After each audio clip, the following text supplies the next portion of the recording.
So we're going to move into listening circles, perhaps 4 people in each, and I think there'll be one with 5 people. And the guidelines are really simple, and that is that each person has an opportunity to share as much or as little as they would like. But in the light of the fact that we will only meet for 1 hour, perhaps not to go over 15 minutes in terms of one person. So it's giving each person maybe 15 minutes would be a good guideline. So each person has an opportunity to share as much or as little as they would like. And you may say, well, share about what? Well, just how this retreat has been for you. And maybe you just want to recall a little bit of your own arrival here.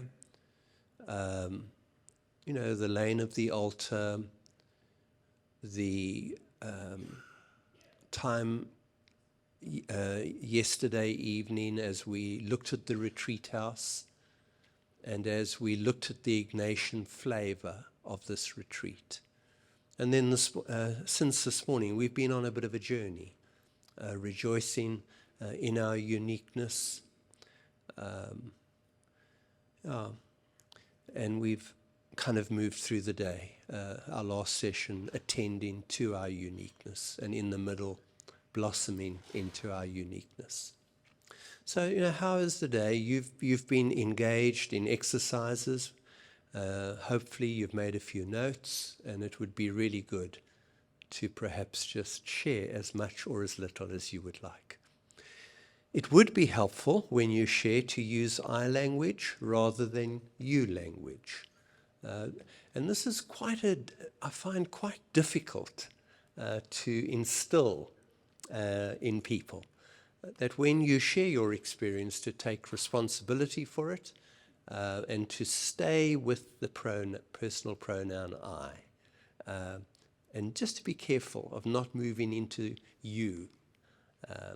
Takes it away from you just a little bit.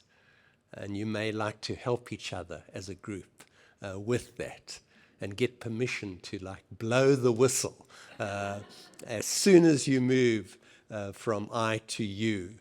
But you may need the group's permission about that. When the person has finished sharing, just to sit in silence for a minute. So it's really, as it were, holding what they've said within your own heart, receiving it, holding it, maybe even pondering it yourself. This person has shared their heart with you, has shared a little bit of their journey with you of the day. Should you be prompted to do so, you may like to ask a wondering question. And you may be wondering what a wondering question is. Well, a wondering question is simply a question that just opens up, expands the conversation a little bit. It doesn't close it down. A wondering question is seldom answered yes or no. So a wondering question could be, would you mind saying a little bit more about? Or how was that for you? These are wondering questions. And we ask a wondering question not so much for our sakes, but we ask it for the sake of the other person. I find that a helpful guideline for myself. What wondering question may be helpful for the other person, just for the other person? And I'm going to risk maybe wondering aloud with them. And certainly if you're asked a wondering question and you may not want to respond, please have that freedom not to. And then, basic guideline of no fixing, advising, sorting out, etc.